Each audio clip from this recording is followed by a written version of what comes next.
गरीब साध साध सब नेक हैं, आप अपनी ठोरे। जो सतलोक ले जावेंगे वो साधु कोई और।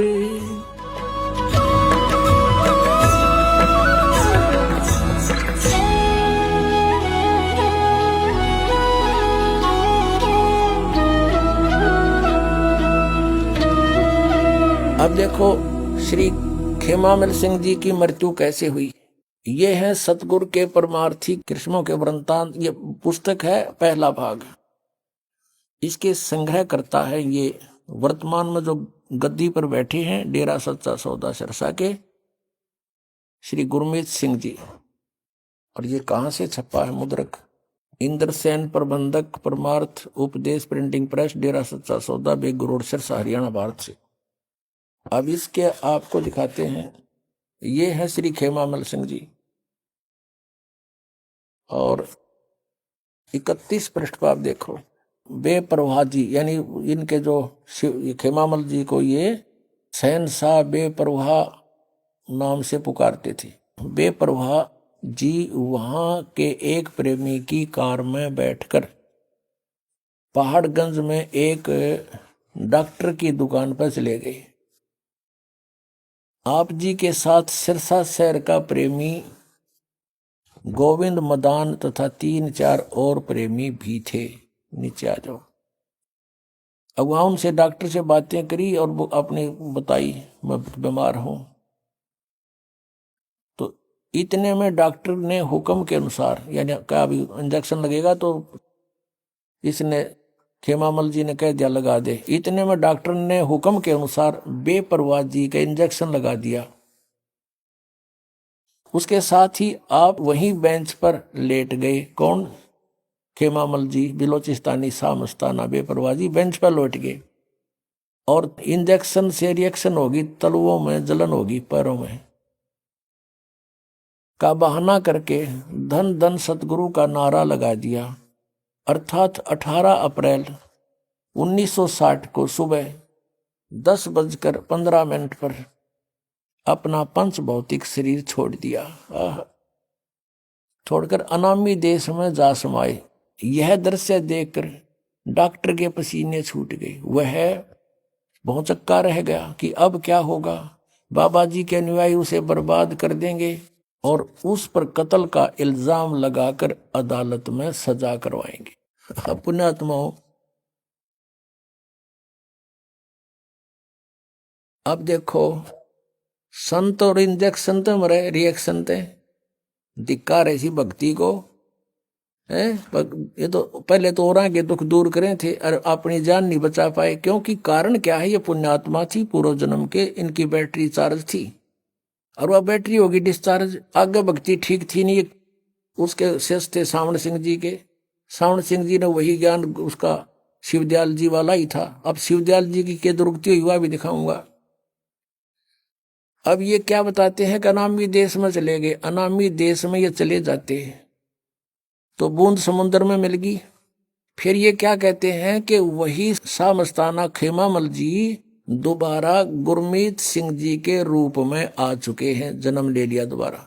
अरे गीता जी अध्याय नंबर 15 के श्लोक नंबर 1 से 4 में स्पष्ट किया है कि जब तत्वदर्शी संत मिल जाए उसके पश्चात उसके बताए अनुसार साधना करने से परमेश्वर के उस परम पद की खोज करनी चाहिए, जहां जाने के बाद साधक फिर लौटकर कभी संसार में नहीं आता। फिर खाक मुक्ति हुई इसकी। अब दिखाते हैं आपको। अगर ये ही दोबारा आ गया तो इसका कारण ये हो सकता है कि इसके कुछ और पुण्य शेष थे और ईब ये गुरमीत सिंह राम रहीम के रूप में उन कति बर्बाद करेगा। राज भोग रहा है। आगे 8-8, 9-9, 10-10 गाड़ियां चलती हैं। आज राजा को सुख नहीं उसको प्राप्त है, तो ये अपने कति कर्म बिगाड़ के अगले जन्म में पता नहीं कौन सी योनि में जाएगा। अगर वही आ गया है तो ये देखिए फिर इसकी मोक्ष के होया, अड़े धक्के खाने हैं फिर। अब ये भी स्पष्टीकरण देते हैं आपको। अब ये वही पुस्तक है पृष्ठ 56 पे श्री हजूर महाराज जी मौजूदा सरकार के पावन जीवन दर्शन। परम पूज्य श्री हजूर महाराज यानी गुरमीत सिंह जी का जन्म 15 अगस्त 1967 मंगलवार को हुआ, यानी बलोचिस्तानी शाह मस्ताना की मृत्यु के 7 वर्ष बाद।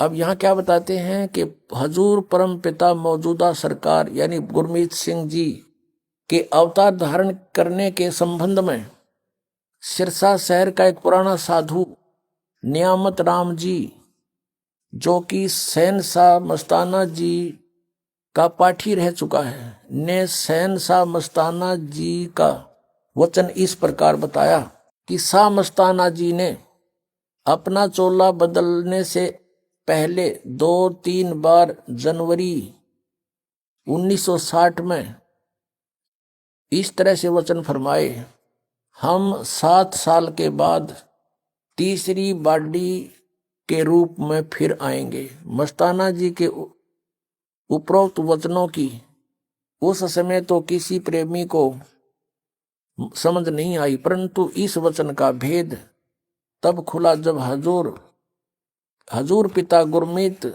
सिंह जी महाराज के अवतार धारण कर लेने की तिथि 15 अगस्त 1967 की पता चला। ये वचन सन 1960 में फरमाए थे, 1967 में पूरे 7 साल होते हैं। अपने आत्माओं, ये है इनकी कहानी। यदि वही आगे है तो मोक्ष की तो है इनका। अब ये कहें कि ये तारण खातिर आए हैं, ये तो डबाउन खातिर आ रहे हैं, नाम तीनों गलत कहेगा पता नहीं, ये तो फिर डबाउन आ गया। इसका मतलब तो ये हुआ, कहने का भाव ये है कि ये पिछले जन्म के पुण्यकर्मी प्राणी हैं, अपना जीवन नष्ट कर रहे हैं और साथ में अनुयायियों को भी बर्बाद कर रहे हैं। दास सिर्फ आपको आगाह कर रहा है, इनका कोई दुश्मन नहीं, मेरा कोई ये हक लेते नहीं। उद्देश्य यह है कि परमात्मा ने इस दास की सेवा लगा दी, सच्ची कहूं, सच बताऊं, सत्संग सुनाऊं। ये सब सत्संग में ही आते हैं। कबीर परमेश्वर स्वयं आए थे। उस समय के सभी ब्राह्मण गुरुओं, ऋषियों और काजी और पंडितों की ऐसी तरह अज्ञान की खाल उतारा करते थे, और वही दास की ड्यूटी ला दी। दास तो सच्चाई कहेगा और समाज को यह स्वीकार करनी पड़ेगी। 10 दिन पीछे देख लियो, फिर पछताओगे जितना लेट हो जाओगे। और इन संतों को भी चाहिए ये विचार करें इस बात को, मान बड़ाई में नहीं अपना जीवन बर्बाद करना चाहिए। पीछे गई सो गई, मोक्ष प्राप्ति के लिए जीवन मिला है, उसी के लिए प्रयत्नशील है, फिर सतमार्ग पर क्यों ना चलें? कुमार्ग पर जाने का क्या फायदा?